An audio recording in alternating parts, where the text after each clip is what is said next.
Ya, teman-teman, Assalamualaikum warahmatullahi wabarakatuh.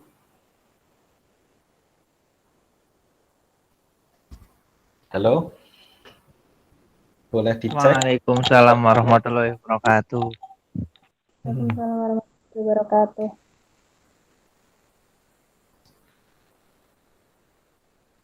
Ya, selamat malam teman-teman semuanya.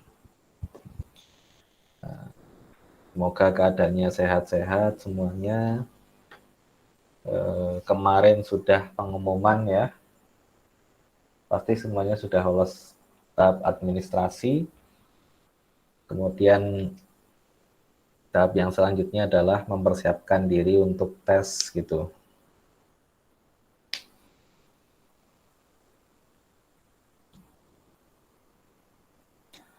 Untuk memulai acara atau sharing-sharing belajar pada malam hari ini, semoga diberikan kelancaran. Mari kita berdoa sesuai agama dan kepercayaan masing-masing. Berdoa dipersilahkan.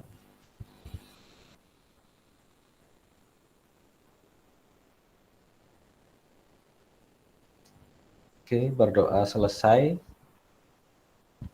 Pada malam hari ini kita masih melanjutkan pembahasan tentang TWK. Di pertemuan pertama sudah membahas tentang Pancasila, ke pertemuan kedua sudah membahas tentang Undang-Undang Dasar. Ya, untuk yang pertemuan hari ini kita akan membahas tentang nasionalisme dan Bhinneka Tunggal Ika, ya. Karena materi TWK yang sangat luas, tidak mungkin semuanya tersampaikan sampai ke sampai ke detail-detailnya. Paling enggak hal-hal umum, hal yang prinsip, hal yang soal-soal yang barangkali akan keluar begitu di CPNS tahun ini. Jadi kalau di tahun-tahun sebelumnya soal-soal itu sudah pernah keluar gitu ya. Dan tidak menutup kemungkinan soal-soal yang sejenis barangkali, kalau tidak sama ya sejenis, pasti akan ada yang keluar. Izin untuk share screen.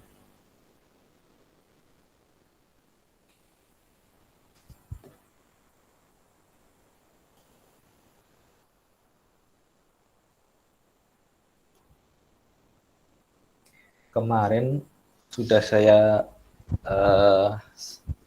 share ya soal ini. Semoga teman-teman sudah menjawabnya ya, sehingga teman-teman juga sudah punya dasarnya begitu, sudah menjawab. Ibaratnya tinggal dicocokkan aja ini malam ini, apa benar atau gimana, nanti kita diskusikan bersama gitu ya. Coba saya tanya dulu, ada yang sudah mengerjakan sampai selesai teman-teman, atau belum sempat dikerjakan? Sudah, Pak.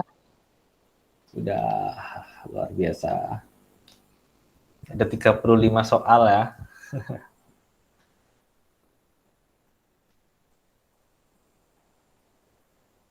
Oke ya, biar kita nanti nggak terlalu malam, nanti mungkin penjelasannya juga saya percepat begitu. Kita langsung saja ke soal yang nomor 1 seperti biasa ya. Teman-teman nanti menjawab dulu per nomornya. Setelah itu baru kita bahas. Bedanya kalau di pertemuan kemarin teman-teman belum tahu soalnya apa, tapi kalau malam ini sudah tahu. Jadi semoga benar semua nih jawaban teman-teman. Oke, langsung nomor 1, silakan jawabannya apa?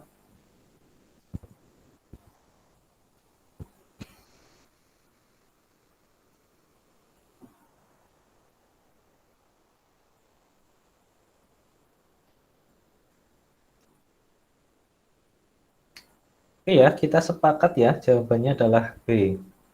Bangsa Indonesia merupakan bangsa yang majemuk, terdiri dari berbagai suku, ras, agama, dan budayanya. Salah satu contoh ancaman disintegrasi dari keutuhan suatu masyarakat di lingkungan pelajar adalah,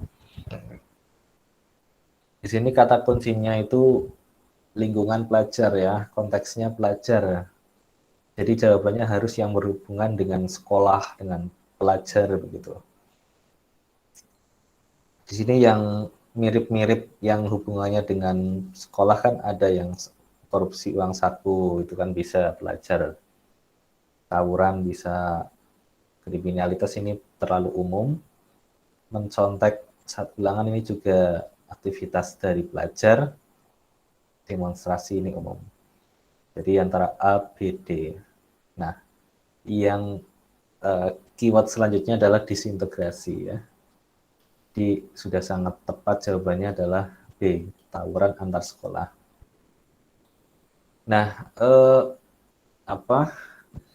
biasanya itu ada beberapa konteks ya atau lingkungan.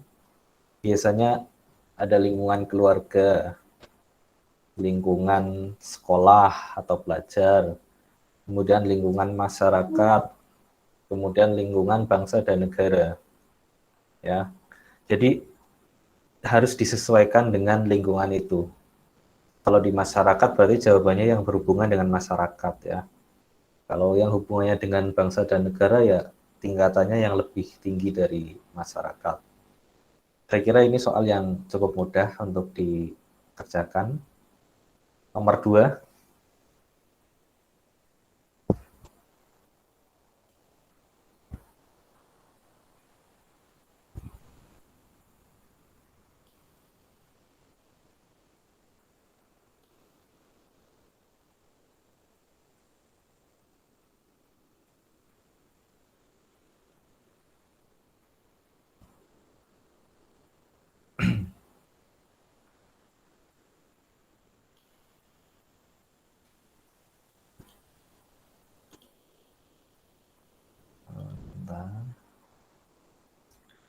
Oke, nomor 2 juga kita sepakat jawabannya adalah C, nasionalisme atau semangat kebangsaan yang sangat penting untuk dimiliki masing-masing warga negara Indonesia.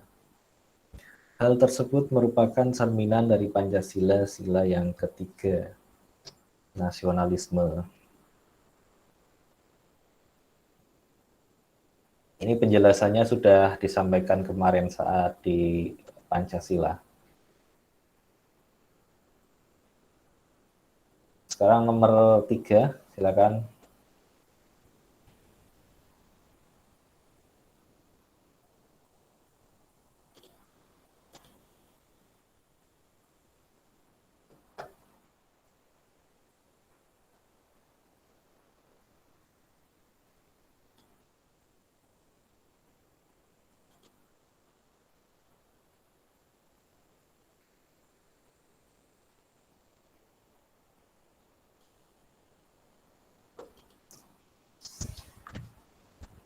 Oke, soal nomor 3, ini kita tinggal membuka Undang-Undang Dasar saja. Jawabannya sudah tepat sekali. Pasal 33 membahas tentang ekonomi. Oke, nomor 4 sekarang.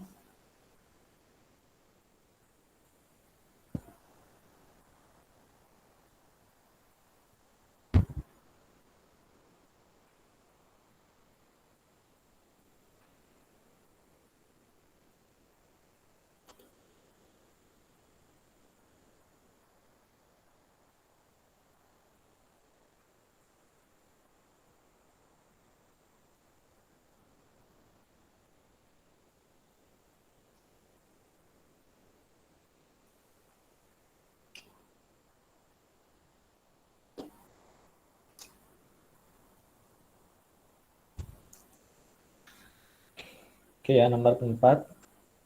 Teman-teman sudah benar. Jawabannya adalah bahasa. Indonesia telah melewati sejarah panjang dalam rangka merebut dan mempertahankan kemerdekaan. Salah satu faktor penting utama yang berperan pada masa awal pertumbuhan nasionalisme di Indonesia adalah ya, bahasa. Jadi ada 3 tonggak sejarah penting yang ada di sejarah Indonesia begitu. 3 tonggak penting itu yang pertama lahirnya Budi Utomo ya. Lahirnya Budi Utomo 20 Mei 1908. Kemudian 28 Oktober itu Sumpah Pemuda. Kemudian tonggak yang terakhir adalah Proklamasi Kemerdekaan 17 Agustus 1945. Nah, faktor yang sangat mendobrak ya persatuan bangsa Indonesia saat itu adalah lahirnya Sumpah Pemuda ya. Di mana Sumpah Pemuda itu ada 3 hal yang menjadi kesepakatannya ya. Kami putra dan putri Indonesia mengaku bertumpah darah satu tanah air Indonesia. Ya, tanah airnya satu. Kemudian yang kedua berbangsa satu, bangsa Indonesia. Kemudian yang ketiga menjunjung bahasa, ya, bahasa persatuan, bahasa Indonesia. Jadi bahasa ini sangat penting sekali untuk mempersatukan bangsa Indonesia pada masa itu. Oke, bagus ya.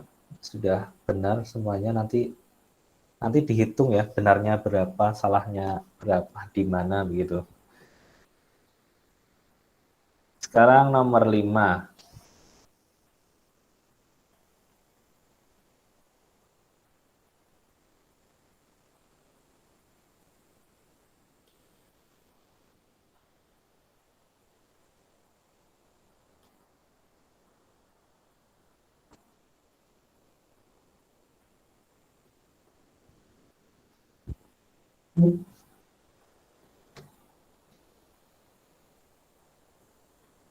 Oke, baru 3 yang menjawab.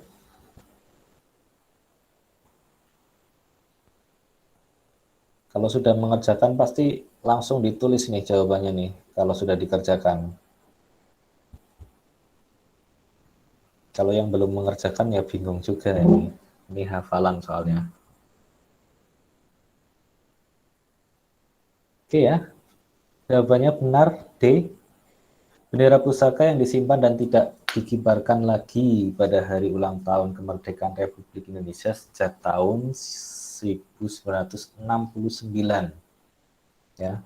Jadi sekarang yang dikibarkan di Istana Negara itu yang mana? Yaitu adalah replikanya, bukan yang asli. Itu hanya replika ya, bendera pusaka. Ya. Yang asli disimpan, Yang buatannya siapa? Fatmawati, ya. Oke, nomor 6.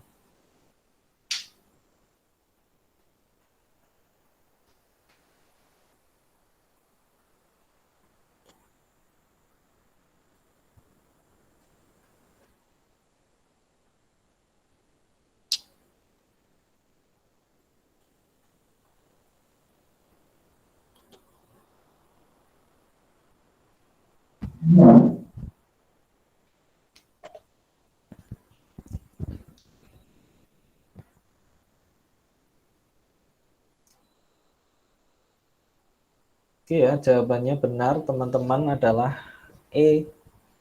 Salah satu penghambat integrasi nasional adalah adanya suku bangsa yang menilai budaya suku bangsa lain berdasarkan standar budayanya sendiri, sehingga kebudayaan lain terlihat buruk. Term ini disebut apa? Etnosentris ya. Etnosentris berasal dari kata etnis ya, etnosentris, suku bangsa. Jadi jawabannya suku bangsa itu etnosentris. Kemudian apa yang dimaksud dengan primordialisme, chauvinisme, dan seterusnya itu? Kalau primordialisme itu merujuk pada tempat asal ya, tempat kelahiran. Jadi yang standar penilaiannya adalah tempat kelahirannya, atau yang sejak lahir budayanya apa, biasanya apa, begitu. Kalau chauvinisme ini merujuk pada nasionalisme yang sempit gitu ya, atau yang berlebihan. Yang standarnya itu bangsanya sendiri, jadi bangsa yang lain itu buruk, nggak baik. Ya. Hampir-hampir sama sebenarnya. Pragmatisme terdiri atau apa? Berasal dari kata praktis ya, instan. Ini sebenarnya nggak ada hubungannya dengan bagian atas tentang integrasi nasional. Kemudian non-integralistik. Benar jawabannya E, etnosentris. Nomor 7.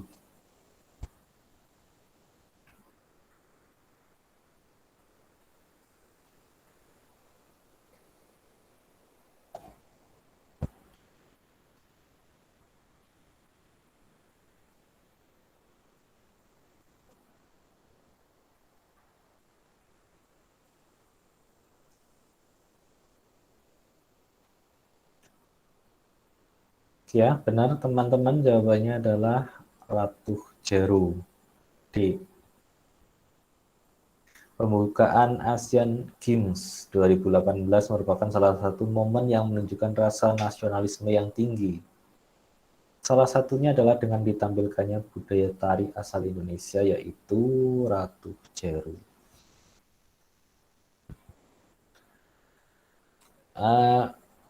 Dari soal ini sebenarnya kita bisa mengambil kesimpulan ya, bahwa ya materinya sangat luas itu. Hal-hal yang terjadi mungkin 1, 2, 3 tahun terakhir ini akan masuk dalam soal ya.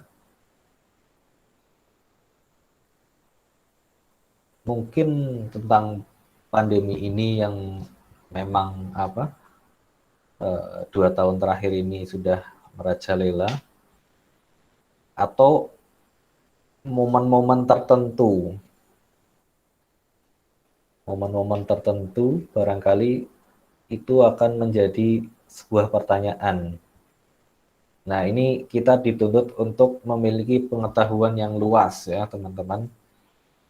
Informasi-informasi terkini tentang Indonesia, terutama yang hubungannya dengan nasionalisme dan Bhinneka Tunggal Ika. Apalagi kalau dihubungkan dengan kancah internasional, itu sangat mungkin soal-soal seperti itu akan keluar ya. Kalau di teori itu nggak ada. Nah, itu ini pengetahuan umum. Jadi kalau teman-teman banyak pengetahuannya, sering nonton TV atau melihat berita-berita di sosial media terkait prestasi-prestasi Indonesia di kancah internasional, itu sangat mungkin untuk keluar dalam soal. Kalau yang nggak tahu ya sudah selesai gitu ya. Barangkali kalau yang kemarin Olimpiade Tokyo dilaksanakan mungkin setahun sebelumnya mungkin masuk ya, tapi itu kan belum ada sebulan, sedangkan soal sudah jadi, jadi kemungkinan untuk yang Olimpiade Tokyo kemungkinan nggak ada, walaupun itu sangat mungkin sekali kalau dimasukkan, karena itu prestasi yang sangat membanggakan. Baik, sekarang nomor 8.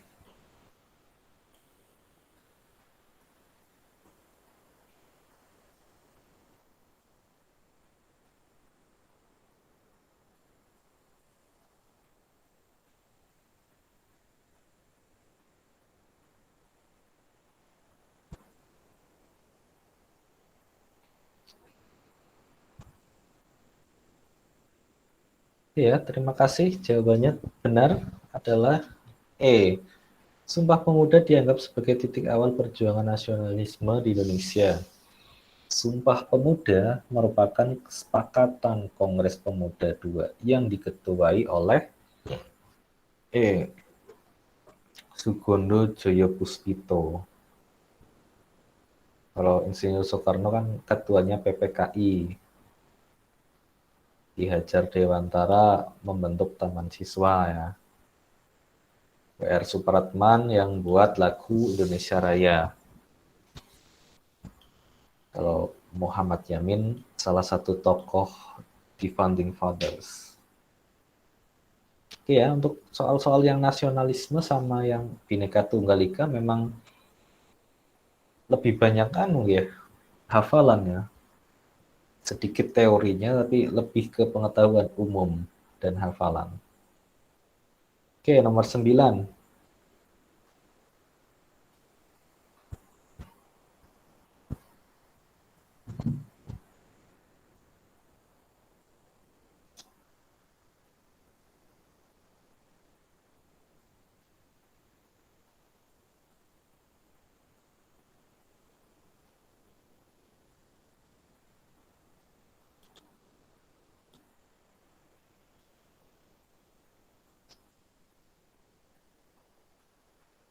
Oke, nomor 9 jawabannya D. Benar, teman-teman.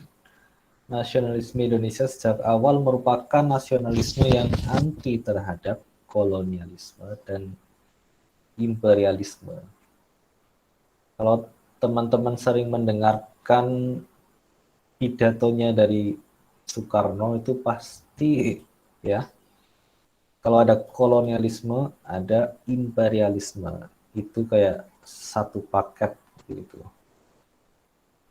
Hampir sama, kolonialisme, penjajahan, imperialisme dengan senjata. Oke, nomor 10.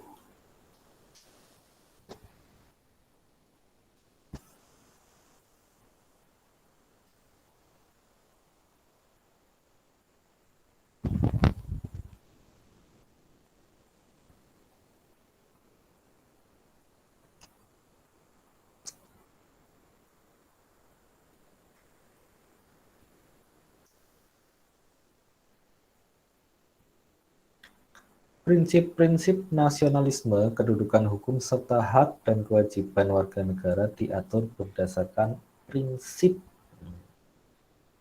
Ini berarti salah satu prinsip ya. Jawabannya sudah benar ya, equality. Ini saya yakin teman-teman juga sudah mengerjakan dengan serius ya, jawabannya banyak benarnya, begitu. Prinsip-prinsip nasionalisme, ada unity, persatuan, kemudian ada liberty, kemerdekaan atau kebebasan juga bisa, equality, persamaan ya. Kalau kedudukan hukum kan harus sama kita, makanya di Undang-Undang Dasar juga ada persamaan kedudukan di depan hukum. Nah, keywordnya ini kedudukan hukum. Jadi kalau sudah bahas kedudukan hukum, maka kedudukannya setiap warga negara harus sama, makanya equality, prinsip persamaan. Kemudian yang personality atau kepribadian. Kepribadiannya bangsa Indonesia dari adat, budaya, dan seterusnya. Iya, luar biasa teman-teman. Mungkin sudah belum ada yang salah. Ya, nomor 11.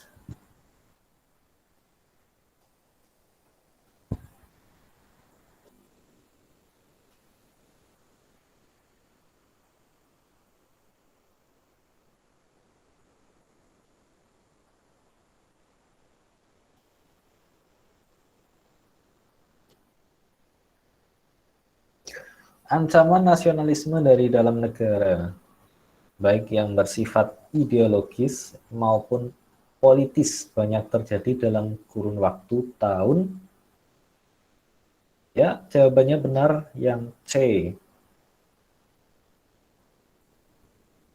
Ini bisa kita bisa kita lihat ya. Kenapa teman-teman memilih yang C? Karena mungkin keywordnya di sini ada ideologis. Yang pertama, kemudian ada politis. Kita tahu sebelum tahun 65 itu, pada saat itu PKI masih berkeliaran, masih legal ibaratnya di Indonesia, bahkan ada partai yang memiliki jumlah suara yang cukup besar ya, dulu masuk 4 besar itu PKI, tapi akhir-akhirnya malah kayak makar begitu, ingin mengganti Pancasila dengan komunis. Ya, jadi antara komunis dengan PKI itu beda ya. PKI itu komunisnya Indonesia, tapi kalau komunis itu sendiri adalah sebuah paham. Ya.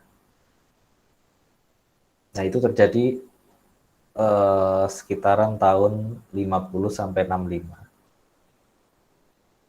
Kalau yang A itu kan masih tahap ya, mempersiapkan kemerdekaannya, kemudian 45 sampai 49 ini mempertahankan kemerdekaannya, banyak agresi militer ya dari Belanda 1 2 itu. Kemudian 66 sampai 95 ini sudah ke tahap yang lebih baik pembangunannya. Kemudian 95 98 ya. Benar jawabannya yang C 65 50 sampai 65. Oke, nomor 12.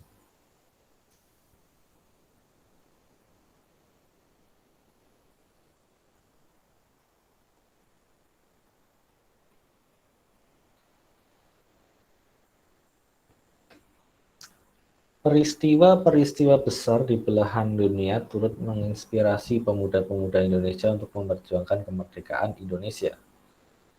Peristiwa yang sangat besar pengaruhnya terhadap berkembangnya gagasan nasionalisme di dunia atau khususnya di Indonesia adalah yang A, betul ya teman-teman, Revolusi Prancis. Nah, kenapa Revolusi Prancis bisa sangat besar pengaruhnya? Karena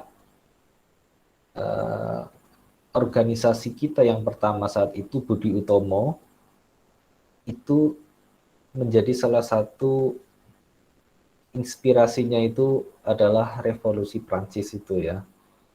Bagaimana saat itu pemimpinnya yang namanya Napoleon Bonaparte itu tidak ada raja ya, kemudian terlalu absolut, terlalu sewenang-wenang, akhirnya ditentang ya. Itulah semangat nasionalisme yang akhirnya muncullah nilai-nilai atau paham-paham nasionalisme, muncul liberalisme, muncul demokrasi. Itu awal-awalannya ada di Revolusi Prancis ini. Kalau ditarik sebelumnya, kalau kita bahas HAM, ya ada di Inggris juga. Ada yang pertama itu ada Magna Carta itu ya, hak-hak dari warga negara yang diambil ya dari raja saat itu. Tapi di konteks pertanyaan ini yang paling tepat jawabannya adalah yang Revolusi Prancis itu. Karena dia menjadi sumber inspirasi bagi para pemuda Indonesia pada saat itu sebelum membangun yang namanya Budi Utomo. Baik, selanjutnya nomor 13.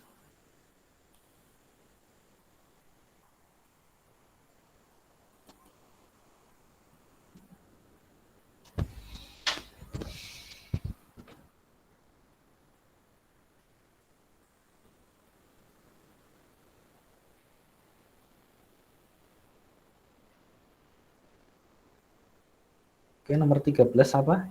Belum ada yang jawab?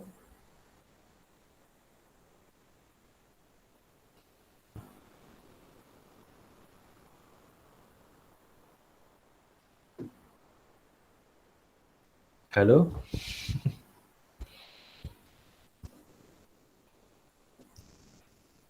Nasionalisme dapat dibedakan ke dalam bentuk-bentuk berikut kecuali. Jawabannya adalah yang mana, teman-teman?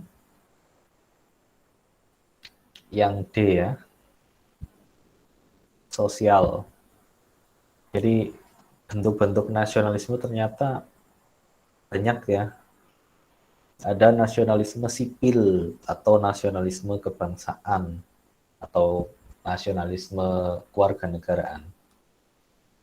Ini yang nasionalisme mendasarkan pada kehendak rakyat. Barangkali nasionalisme inilah yang kita pahami secara umum ya, secara universal, bahwa nasionalisme ya kepada bangsa dan negaranya. Kemudian ada yang namanya nasionalisme etnis. Namanya saja etnis ya, dari suku. Nasionalisme yang mendasarkan negaranya pada suku, kesukuannya. Kemudian romantik atau romantis atau sejarahnya. Nasionalisme bagaimana sejarahnya dulu begitu. Kesamaan sejarah ya. Sosial nggak ada, kemudian ada agama. Nasionalisme yang mendasarkan pandangannya pada agama tertentu, berdasarkan keyakinan.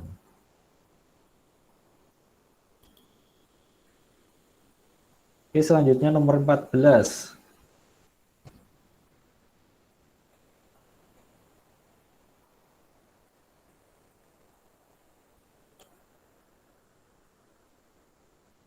Halo?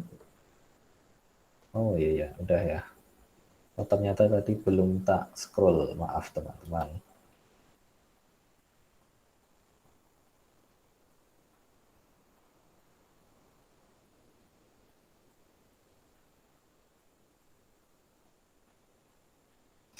Dengan kondisi masyarakat yang majemuk di Indonesia, nasionalisme Indonesia menjadi sebuah paham yang bersifat, ya jawabannya benar, integral.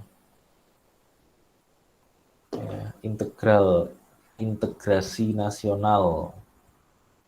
Pokoknya yang berhubungannya dengan integrasi, itu persatuan.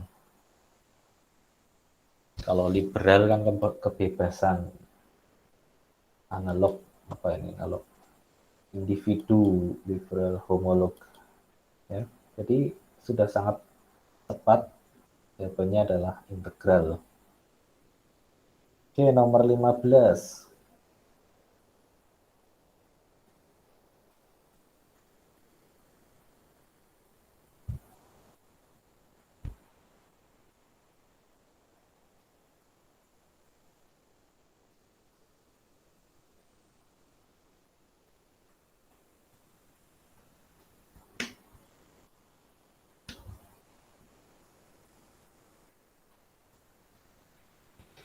Dalam tahap awal perkembangannya, nasionalisme di Indonesia berperan sebagai strategi untuk, jawabannya B, melawan penjajah. Ya. Jadi sebelum menghormati HAM, mempererat semangat persatuan, meningkatkan partisipasi rakyat, mempertahankan negara, jauh yang lebih penting dari itu semua pada saat itu adalah melawan penjajah. Nasionalisme itu pada saat awal lahirnya itu ketika bangkitnya Budi Utomo ya, munculnya Budi Utomo, itu nasionalisme baru mulai kelihatan, mulai terorganisir. Sebelumnya belum ada nasionalisme, masih bersifat kedaerahan, makanya nggak merdeka-merdeka.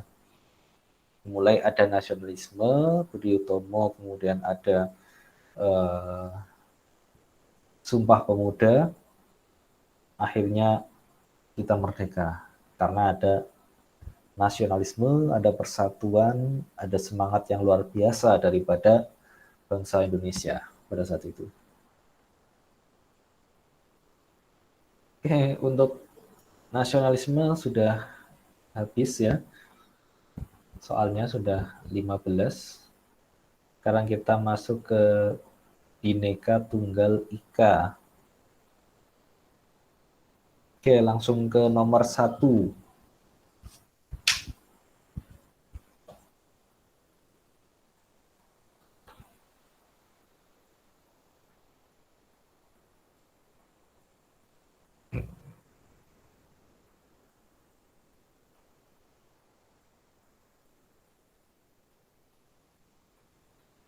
Membina persatuan dan kesatuan dihubungkan dengan semboyan Bhinneka Tunggal Ika mengandung makna bahwa jawabannya adalah C. Dalam pergaulan tidak boleh membedakan suku. Kalau sudah membahas tentang persatuan dan kesatuan, membahas tentang Bhinneka Tunggal Ika, kata yang sangat penting adalah tidak boleh membedakan. Tidak boleh membedakan. Jadi mau yang lain opsinya seperti apa, walaupun mirip-mirip ya, bisa masuk opsi juga. Tapi di sini kita memilih yang paling esensi dari opsi yang ada, yang paling cocok dengan soalnya. Oke, semoga dipahami dengan baik teman-teman. Sekarang nomor 2.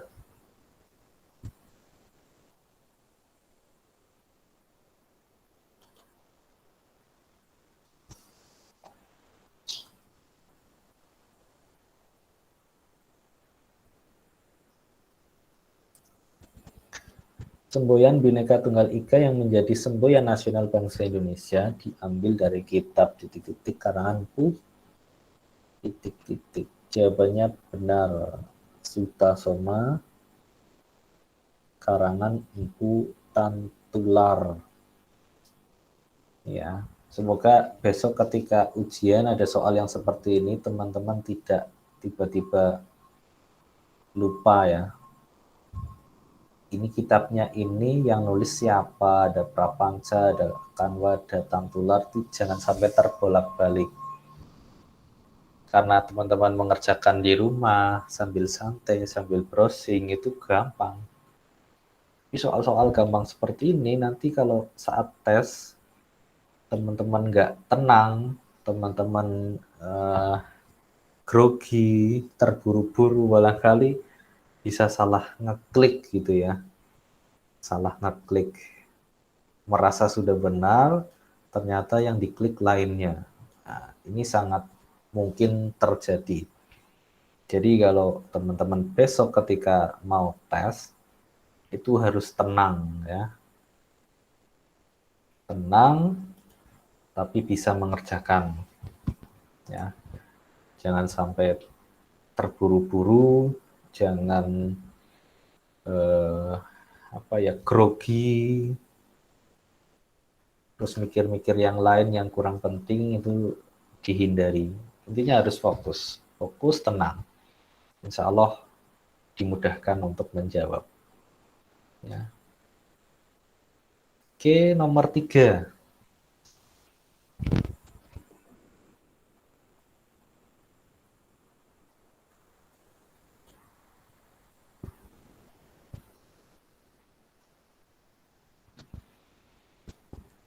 Lagu Atiraja merupakan lagu khas daerah. Benar ya, teman-teman? Saya kira sudah searching juga ketika menjawab Sulawesi Selatan.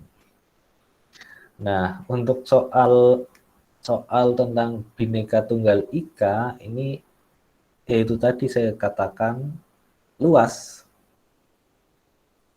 Ya, sangat luas. Tidak hanya lagu, barangkali besok ditanyakan senjata khasnya atau rumah adatnya atau pakaian adatnya, itu sangat mungkin itu untuk keluar. Dan itu jumlahnya itu ratusan ya, ratusan bahkan ribuan. Ya paling enggak teman-teman sudah membaca lah sekali 2 kali. Kalau mau dihafalkan kan terlalu banyak ya. Paling enggak pernah lah sambil santai-santai baca-baca ini lagu-lagu daerah mana atau tarian khas mana, itu sambil dibaca, sambil santai-santai gitu. Nggak perlu yang serius banget, sambil santai-santai, tapi nanti ada yang ingat. Kalau sama sekali nggak tahu kan asal cap-cip-cup. Ya, asal cap-cip-cup benar ya syukur, nggak ya, ya sudah begitu. Nah, ini memang soal-soal hafalan ini. Teman-teman dituntut untuk memiliki wawasan yang luas terhadap keberagaman bangsa Indonesia. Oke, nomor 4 sekarang.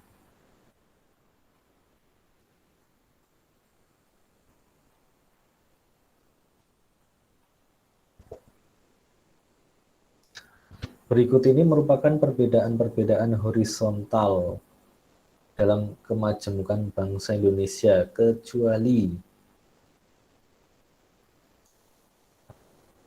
horizontal itu yang sejajar. Kalau vertikal itu yang atas bawah. Nah, kalau yang kecuali berarti kan kita mencari yang vertikal ya.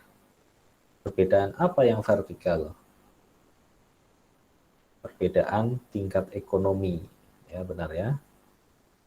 Kalau kita membahas agama, membahas bahasa, itu setara, semuanya sama. Horizontal ya, horizontal itu.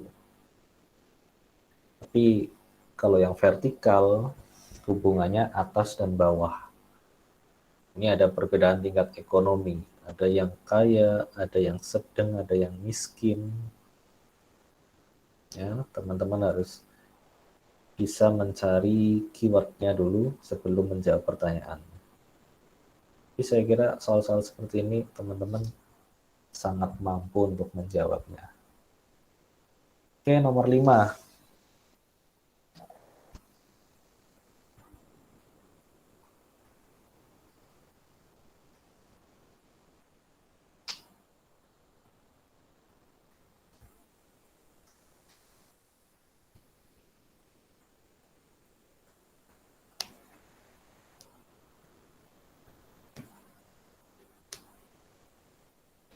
Kemajemukan masyarakat Indonesia secara sosiohistoris terdiri atas berbagai suku bangsa yang dilatar belakangi oleh.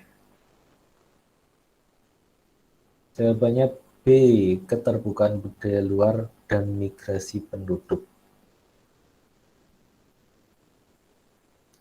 Keywordnya ini ada di sosiohistoris ya.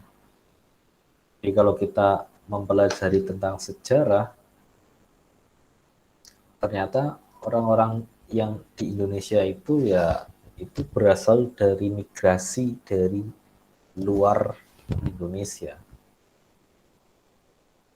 Ya. Pada saat itu di zaman-zaman awal ada manusia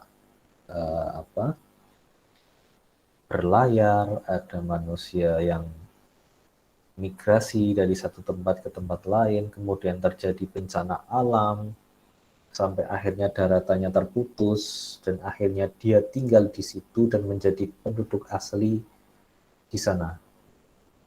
Ya. Nih, migrasi penduduk. Jadi kalau bangsa Indonesia ya nenek moyangnya dari Melayu. Itu namanya saya lupa itu, kemarin pernah mempelajari. Ya, benar nomor 5B. Nomor 6.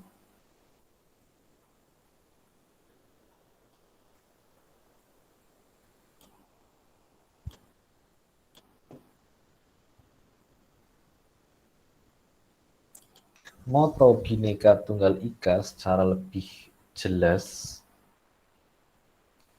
dan konstitusional dituangkan dalam konsep wawasan Nusantara melalui B. TAP MPR nomor 4 tahun 1973.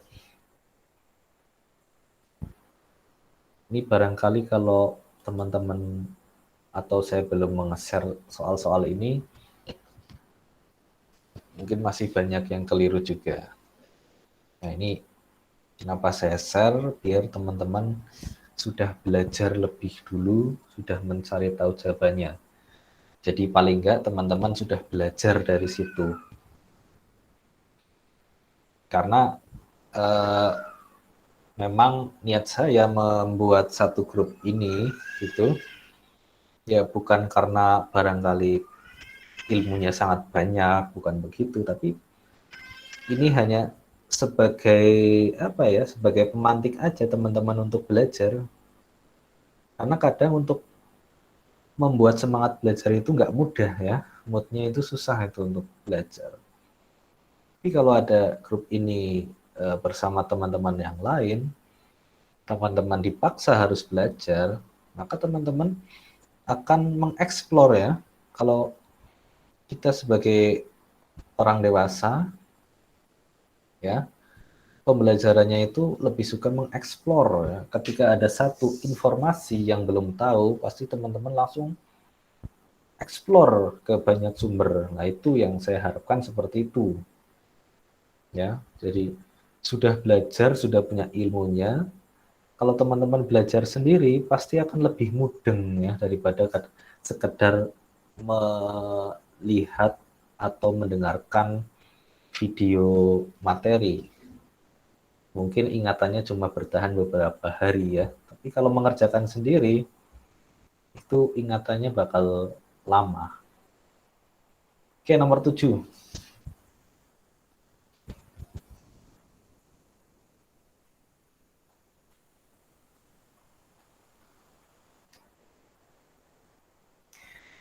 Makna dari kebinekaan adalah kekeragaman. Betul sekali. Ini kalau di TIU, ini nanti masuknya sinonim ya. Binekaan, keanekaragaman. Tapi kalau yang nggak tahu ya nggak tahu, pasti bisa salah, bisa perbedaan, bisa majemuk.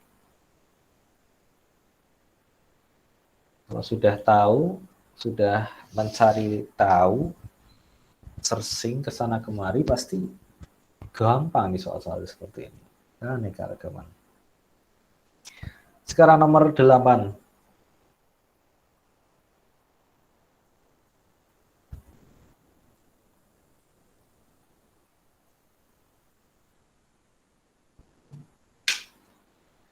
Bhinneka Tunggal Ika merupakan sejarah dua kerajaan besar, yaitu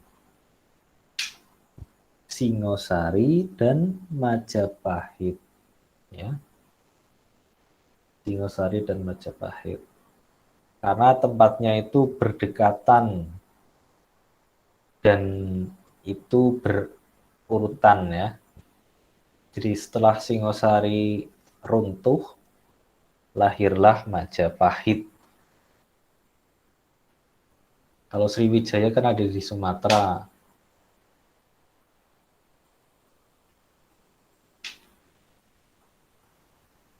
Kalau Kediri ada di Jawa Timur juga, tapi tidak secara spesifik berhubungan erat dengan Bhinneka Tunggal Ika. Yang pasti Majapahit berhubungan, tinggal mencari satu kerajaan aja, itu Singosari.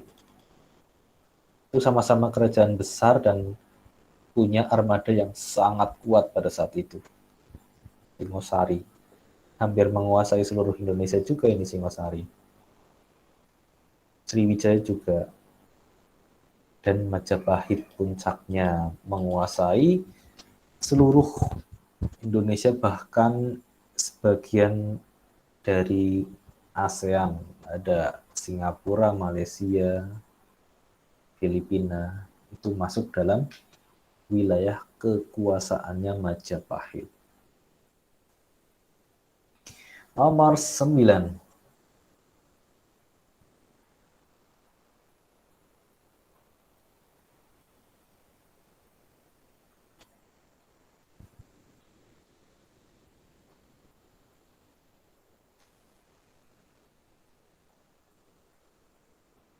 Tarian Minang yang menggambarkan kehidupan pengantin baru yang pergi berbuah madu adalah tari B. Tari payung. Ini kalau teman-teman nggak searching dulu, kira-kira benar apa enggak ini? Ini memang harus banyak-banyak membaca ini tentang tarian-tarian. Yang paling sering sih yang keluar itu kalau nggak tarian ya lagu. Yang sering keluar. Nomor 10.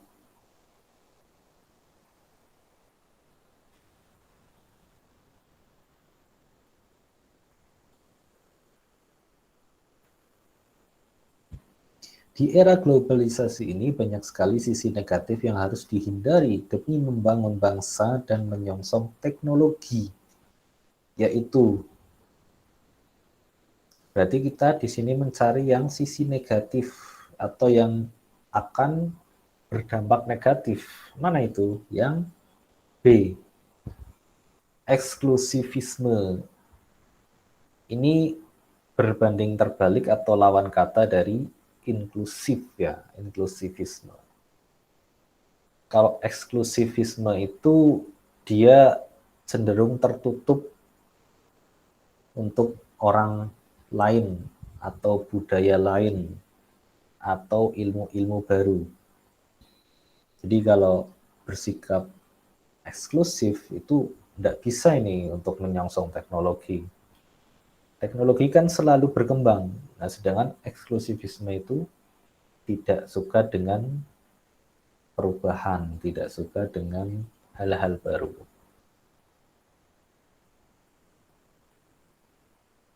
Oke, nomor selanjutnya nomor 11.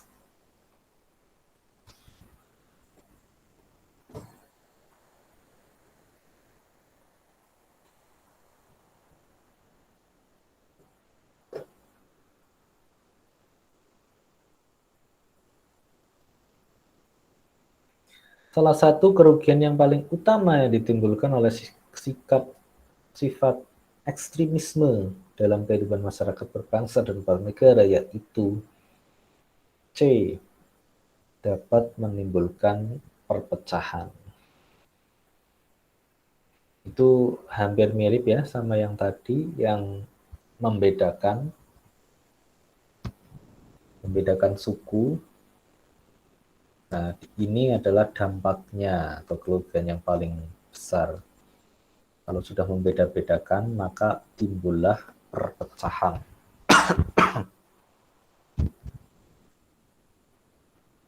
Ya, benar ya, menimbulkan perpecahan. Nomor 12. Ini saya izin minum dulu.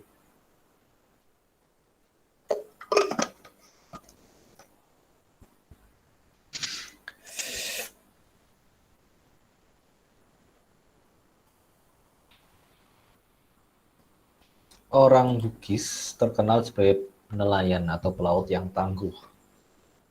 Sebagian besar pekerjaan pokok adalah mencari ikan. Perahu yang terkenal digunakan berjenis E. Pinisi. Betul. Pesiar, layar, nelayan, feri itu bukan ya. Pinisi. Mungkin pinisi itu kapal yang kecil ya. Yang kecil, yang kayu itu loh. Kalau kapal pesiar, kapal feri kan besar, nggak mungkin.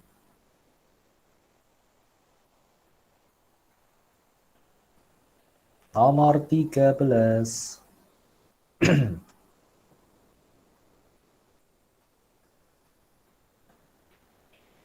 Kata-kata Bhinneka Tunggal Ika pada burung Garuda terletak pada C. Berada dalam balutan pita cengkraman kaki burung Garuda.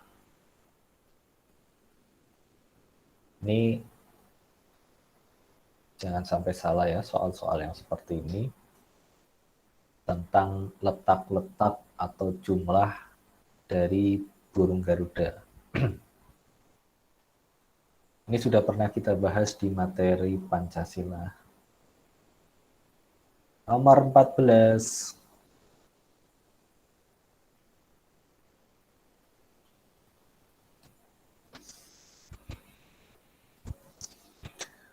Celurit merupakan senjata tradisional dari betul di Jawa Timur. Coba saya tanya secara spesifiknya daerah mana, coba tulis di komentar. Betul ya, Madura. Sate gitu. Celurit. Jadi kalau orang sana kemana-mana katanya bawa celurit gitu ya. Takut ya kalau ke sana ya. Kalau ke sana takut tiba-tiba dicelurit. Ya, jadi celurit merupakan senjata tradisional karena memang sudah kebiasaannya begitu ya. Maka orang-orang di sana, dan cuma di sana ya, nggak boleh dibawa ke lain-lain tempat. Jadi kalau dibawa keluar dari Madura nanti dianggap mau ngapain itu bawa celurit. Nomor 15.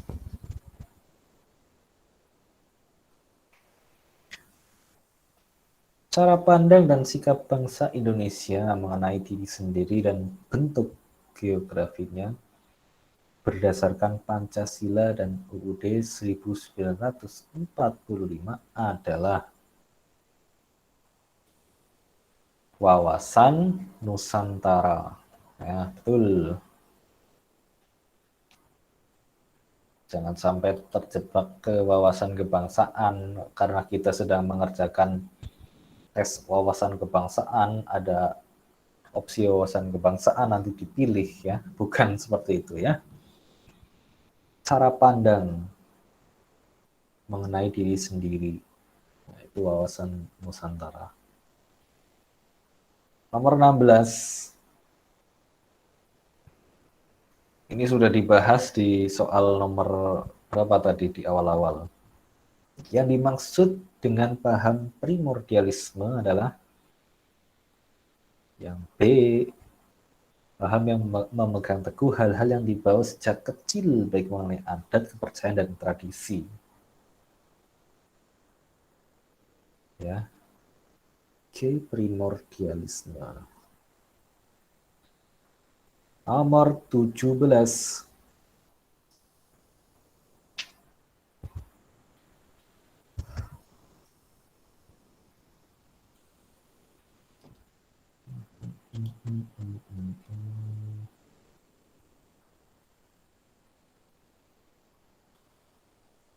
Prinsip atau asas pluralistik dan multikultural Bhinneka Tunggal Ika mendukung nilai-nilai berikut kecuali.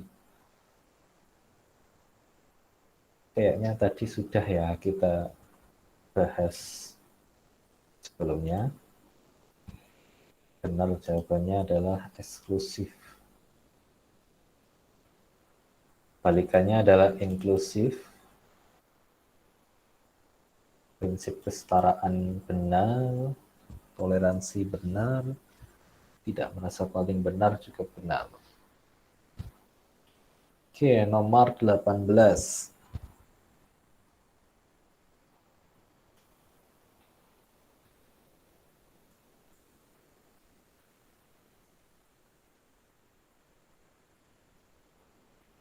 Berikut yang bukan merupakan bentuk implementasi Bhinneka Tunggal Ika dalam kehidupan sehari-hari adalah C. Mengedepankan kepentingan pribadi di atas kepentingan kelompok. Betul sekali jawabannya C. Nah, masih 2 nih. Udah selesai. Nomor 19.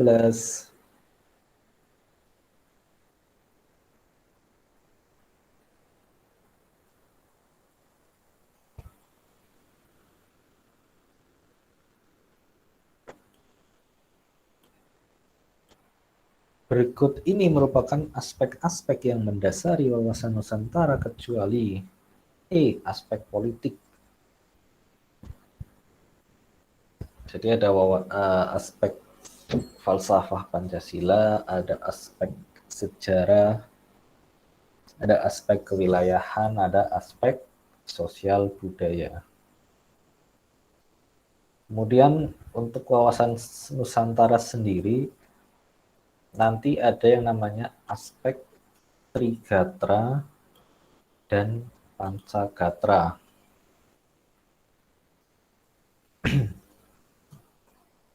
Ya, ada Trigatra dan Pancagatra. Kalau Trigatra itu apa saja? Trigatra itu yang pertama tentang lokasi dan posisi geografi Indonesia.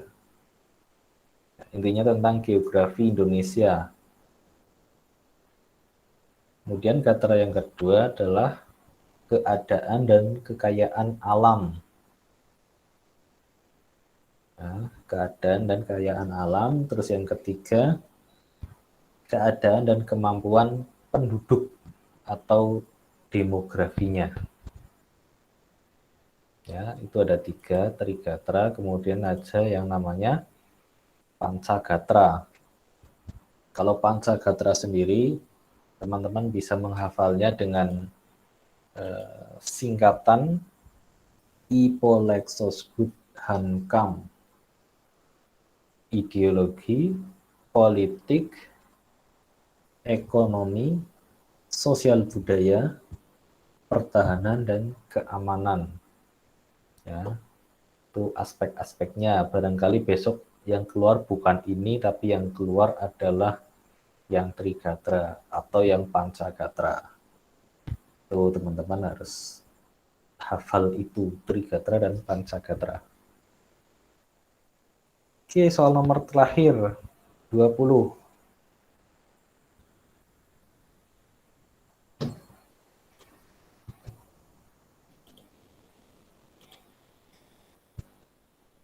Secara resmi Bhinneka Tunggal Ika dikukuhkan sebagai semboyan negara. Tercantum dalam UUD RI 45 pasal, ya ini sudah benar semuanya. Jawabannya C. Itu ya, 36A.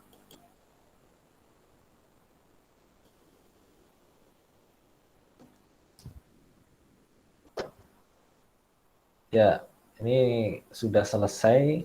Coba teman-teman yang sudah mengerjakan, sudah benar semua atau ada salah satu atau salah dua. Coba saya pengen lihat benar berapa, salah berapa. Coba ditulis di kolom chatting saja.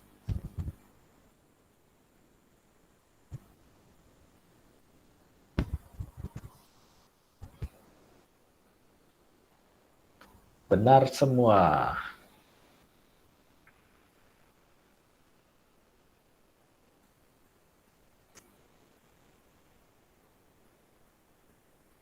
Halo, yang lain? Ada yang salah?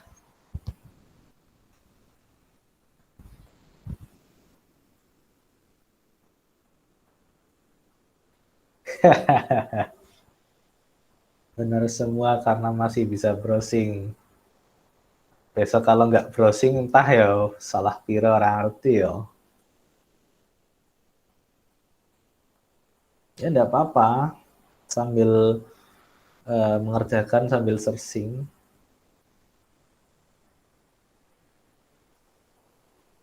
Yang penting kan teman-teman belajar.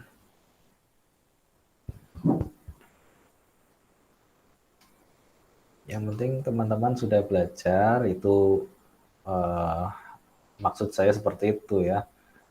Jadi kalau benar semua ya alhamdulillah sudah tahu gitu ya. Yang penting teman-teman belajar.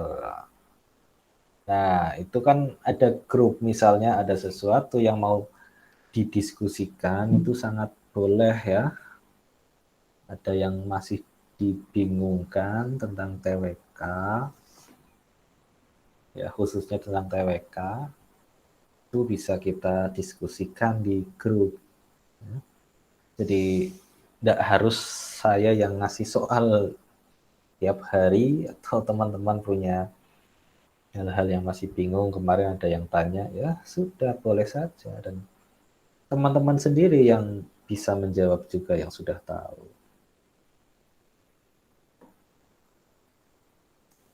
Oke ya, terima kasih teman-teman antusiasnya sudah mengerjakan, sudah mengikuti pembahasan ini. Ya, semoga masih ada sesi-sesi selanjutnya. Kalau saya tidak sibuk, saya buatkan soal-soal untuk dikerjakan.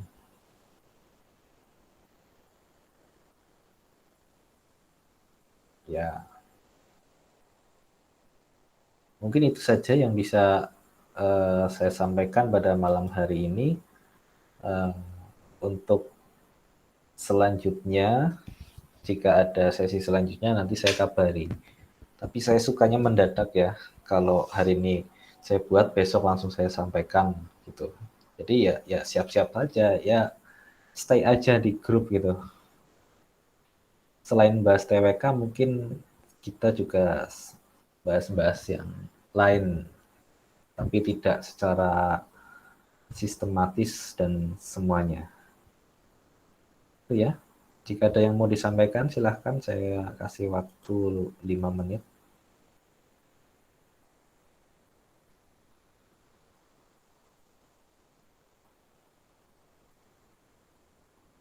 Kalau tidak ada, saya akhiri. Terima kasih teman-teman semua. Semoga usaha teman-teman dalam belajar akan berbuah manis pada saat besok tes CPNS. Yang penting, saran saya, teman-teman harus tenang, jangan terburu-buru, jangan grogi, optimis teman-teman bisa mengerjakan. Jadi tidak perlu yang namanya wah itu kayaknya lebih pintar dari aku, atau lawan-lawanku terlalu pintar, terlalu cerdas. Tidak boleh seperti itu ya. Teman-teman harus percaya diri, harus yakin teman-teman bisa. Oke. Assalamualaikum warahmatullahi wabarakatuh. Belajar bareng.